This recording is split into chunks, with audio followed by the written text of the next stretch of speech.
So after that very interesting segment from Cody Rhodes and The Rock, I had to go take a shower because I was very uncomfortable. We went in the back. I felt violated. We drank Terramana tequila for about 2 hours. I really needed a hug. We had a good old time. And I wanted to call a therapist. Because, oh my gosh, man, it was so weird. Literally all from The Rock side, by the way. But then I started thinking of John Cena, as I normally do while I'm in the shower. And I was like, yo, wait a minute. Is WWE doing what I think they're actually doing? Are they finally going to push the button? And in the big 2025, are they going to turn John Cena heel? I know. I can already see the comments. Oh my gosh, somebody thinks John Cena is going to turn heel again. Why do y'all do this every single time? But I promise y'all, just get to the end of this video. I guarantee y'all gonna be like, wait, hold on. Maybe you are right, because you actually cooking in here. You might be Chef Boyardee with it, but let me tell you right now, the reason why John Cena is gonna turn heel is because of Cody Raheem Rhodes. And now I fully lost y'all, because y'all are probably like, oh my gosh, fan booking. John Cena's gonna win the chamber and turn heel because he has to, because we don't need face versus face. And I'm gonna be real with you, that's actually not the reason at all. But I definitely don't want to see Cena win the chamber, then face Cody and Cena for like a month and a half. Those promos are just gonna be a who loves the fans more promo. But let's be real for a second. Does John Cena actually love the fans? Because, see, here's my thing. John Cena is on his farewell tour, right? He's on his farewell tour, but he's not going to be at most of the shows this year. Now, look it, man. LeBron James, one of my favorite basketball players of all time, if it was his farewell tour, he'd be there for almost every dang game. Tom Brady, who we all thought was this cynical, evil dude, on his farewell tour, he was there for every single game. If it was Nikola Jokic, I guarantee you, even though this man don't like basketball, he'd be there for every single dang game. But John Cena, and now I know John Cena's still in movies and all, but you would think in his farewell tour, he'd be like, you know what, let me put the movies on pause, let me put the shows on pause. I mean, you know, contracts and all this, maybe I would hold it off for like another year or two until all my stuff was done. But John Cena in his farewell tour isn't really there much. Now, that was, you know, exhibit A as to why I believe that John Cena is going to be turning heel, because we're kind of seeing that John Cena doesn't really fully care about the fans in a sense. I mean, I think it's a fair case to make. The guy that claims to care but isn't there for all the dang shows this year, at least for a good amount of, at least for most of them. Interesting. But see, it's not just the farewell tour stuff. It's the fact that John Cena is now playing politician. This guy just politicked his way into an Elimination Chamber match. Old John Cena would never do that. Face John Cena would never do that. Heck, I don't even think Thugonomics John Cena, if he was 20 years in, would do that. And that version of John Cena was, well, a thug. He was saying some of the crazy things on the mic, but like, even that version of John Cena would never do that. So who is this John Cena? Who is the one that we are seeing now? Because I feel like I really can't see John Cena. This guy doesn't feel like the John Cena of old. He feels like some politician. He feels like a guy that's just so greedy and wants number 17 so dang bad that he's willing to go against his own morals just to get number 17. He's willing to take away the hustle and the hustle, loyalty, respect. And that's interesting, because if you want to take away the hustle, would you take away the loyalty and the respect for number 17? And you know what? I think he will take away that loyalty and respect, especially if he loses the Elimination Chamber. And that's my exhibit C, is that John Cena is losing the chamber. There's no way that John Cena, who just politicked his way into the dang chamber, is going to win. And let me tell you right now, nobody, and I mean nobody, would want any other wrestler to politic their way into a match, meaning not having to qualify, just getting into the match because I want to be in the match because I said I deserve to be in the match. Nobody would want any other wrestler to win that dang match if it wasn't John freaking Cena.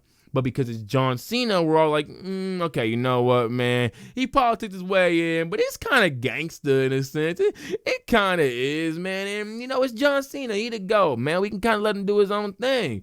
But what happens if he loses that match? What happens to him then? What happens to his ego then? Because he lost the Rumble. He lost Chamber.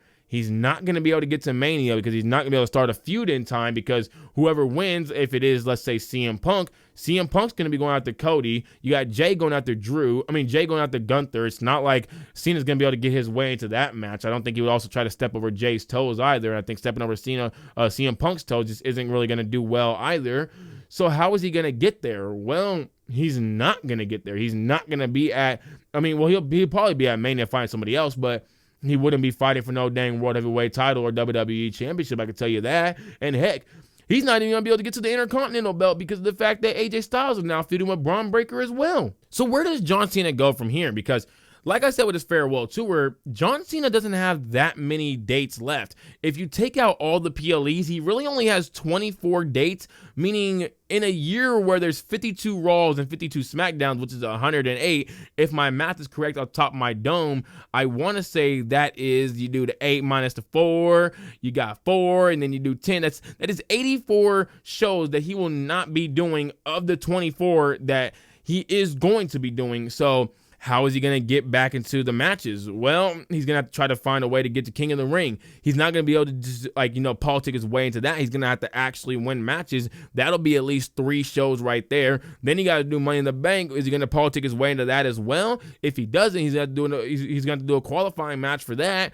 So then he has to also win that match while also going to Money in the Bank and winning that match. And if he wasn't able to win Royal Rumble, yeah, it's less competitors, but does he have more of a chance of winning the Money in the Bank, being a little older in age, not as athletic as some of the guys that may be in there, not as quick as some of the guys that may be in there? And as far as King of the Ring, is he as hungry, is this version of John Cena as hungry to win King of the Ring as some of these other guys are? Because I think a guy that's going to be in there is a Dominic Mysterio, is a Carmelo Hayes, potentially a Gunther if he loses his belt, potentially a Braun Breaker if he happens to lose his belt. Is he as hungry as these guys? Heck, can he even compete against these guys at this age? So now John Cena's got to look to the future and say, well, dang, when can I get this match? And if I get this match to finally win the World Heavyweight Championship or the WWE Championship, and I am able to win it that first time, am I able to have all the matches I really want? Because I think if he does all of that stuff, we're down to probably like in the teens for the amount of matches he would have left. He's not going to be able to go against Randy, CM Punk, potentially Cody Rhodes, AJ Styles. He's probably going to want to go against Logan Paul for some reason. Braun Breaker, Dominic Mysterio. He's not going to be able to set up all these feuds and matches within, like, let's say 13 to 18 days. It's just not going to work at all. So I think Cena's going to really be at one of the lowest points in his career because of the fact that he's going to see that, yeah, maybe I could win it down the line, but I'm not going to be able to accomplish everything that I want to accomplish.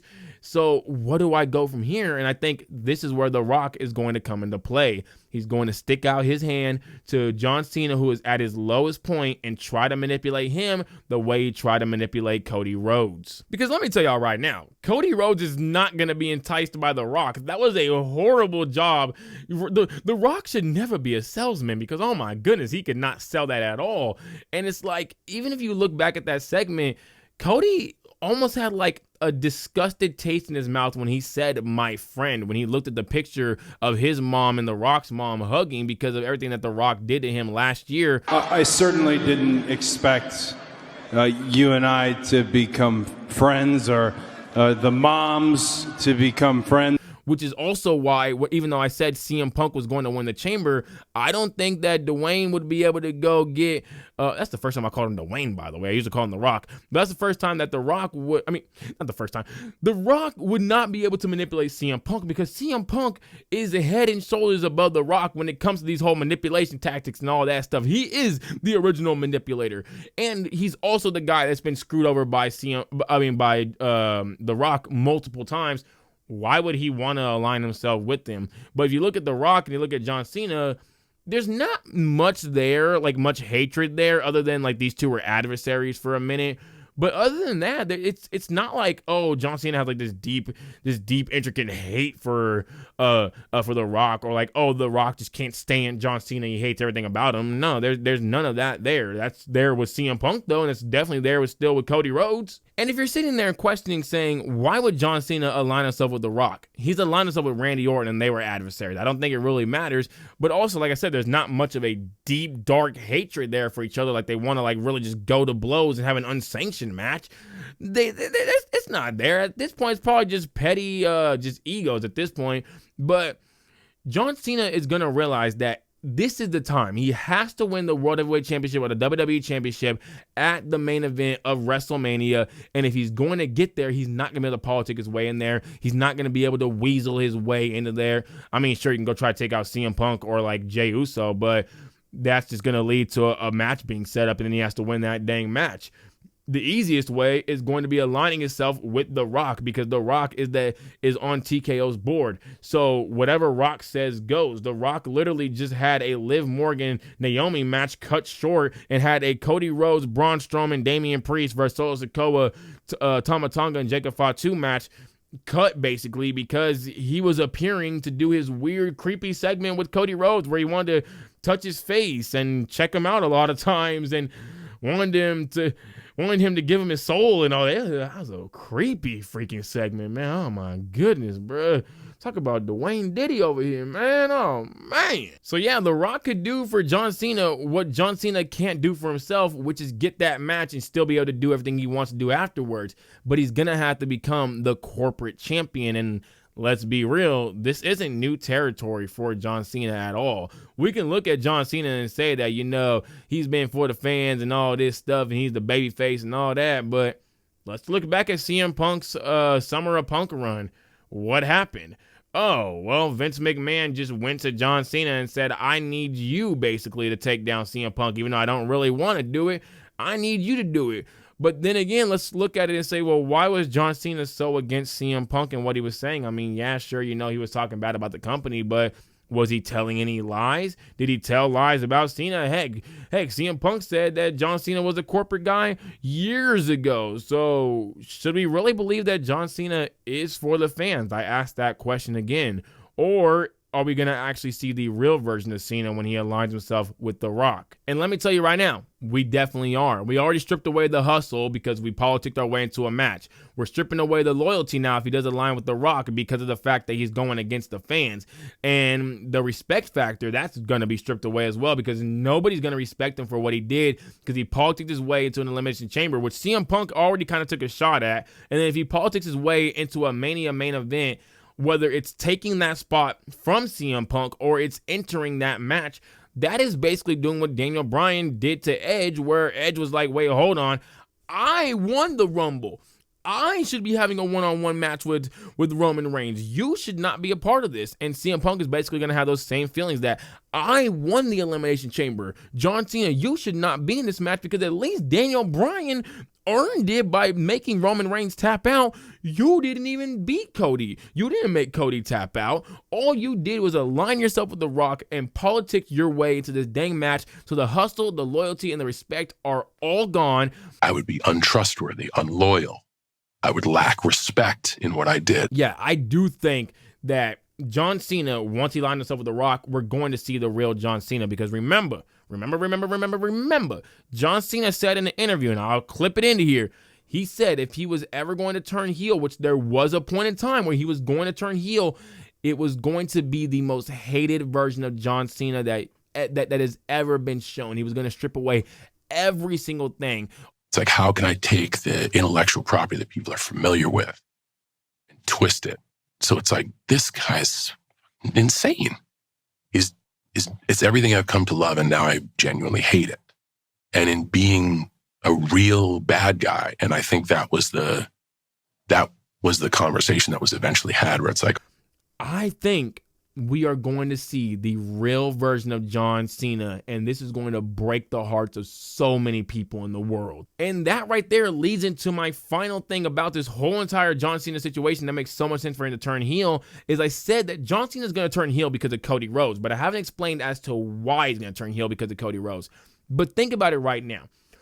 How many guys in WWE could you name that are at the top that could be the babyface level of a John Cena, that could be the next big babyface for the next 5 to 7 years, don't need to turn heel at all? There's one. It's Cody Rhodes. I know a lot of people want Cody to turn heel, and there's been a lot of the rumblings going on, and I'm pretty sure WWE has heard it. I'm pretty sure they have, and I think they're going to play into that whole entire thing that, you know, we need John Cena to turn heel because of the fact that we need to make Cody an even bigger babyface than we already did. And what's the best way to make someone an even super duper bigger babyface? You give them a super duper big heel. We did it with Cody versus Roman, and now we're going to do it with Cody versus Cena. Because think about it. If Cody loses the belt at WrestleMania, he wasn't able to finish the story finish part 2 to this dang story. I guess he wrote a whole new book. But he wasn't able to finish the part 2 by winning at Mania. He also got basically robbed because it was supposed to be Cody Rhodes versus CM Punk, not Cody Rhodes versus CM Punk versus John Cena. But something is going to be lifted off his shoulders, and that is the weight of the world. Because of that dang championship, he lost so much. Because of the championship, Solo Sikoa came after him. He also had to align himself with Roman Reigns because eventually he started losing Kevin Owens and Randy Orton multiple times to injury. Then, because he aligned himself with Roman Reigns, Kevin Owens starts getting mad and Randy Orton gets hurt, so he loses his mentor. Then he loses his friend in Kevin Owens. Sami Zayn's probably going to lose that friend because of Kevin Owens as well, because Sami Zayn went out there, you know, to check on Roman Reigns, but he didn't check on Kevin Owens during the match because Sami Zayn was also cool with Cody Rhodes as well, so he's probably kind of, you know, doesn't really know which side to check on because both guys were hurt. So now he's lost a whole laundry list of friends, all because of this dang title. But once this title is gone, he's going to be able to go back to the old Cody Rhodes. I know a lot of people think that Cody Rhodes is going to snap once he loses that title, but he's not going to snap like how I think my chair's about to snap. I don't know if y'all can hear the squeaking or not, but I'm pretty sure y'all probably could. I'm going to try to cut it out if it's too dang loud. But I think Cody Rhodes is not going to snap. He's going to be able to have a sigh of relief and be like, man, I'm so glad this belt's not on me anymore.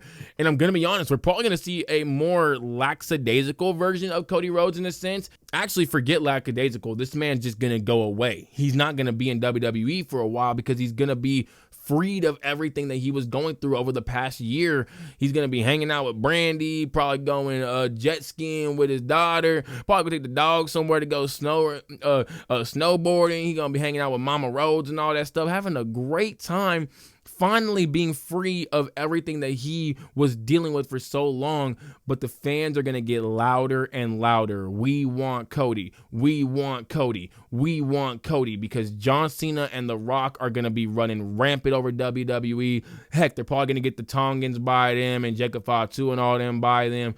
And what's going to happen? The only guy that can actually take them down is going to be Cody Rhodes. He did it with the Bloodline. He took them down. Now he's going to have to come do it again and take down John Cena and The Rock. And what this does for Cody Rhodes in WWE is it gives Cody a new enemy. Yes, it's still the Bloodline, but it's Bloodline with John Cena, so it's basically Bloodline-ish. And it allows all those, we want Cody to turn heel. Cody needs to be a heel now. It overpowers all those. Although those weren't wrong to say, because Cody was running out of heels. There were no big bad heels. And like I said earlier, when you're a babyface, you need top tier heels to be going against. You need a Bloodline. You need a Judgment Day. You need a John Cena as a heel, or the Final Boss as a heel. You need these kind of guys, because if you don't have them, nobody's really gonna want to see it anymore. This will allow Cody, though, to be a babyface champion for the next couple of years.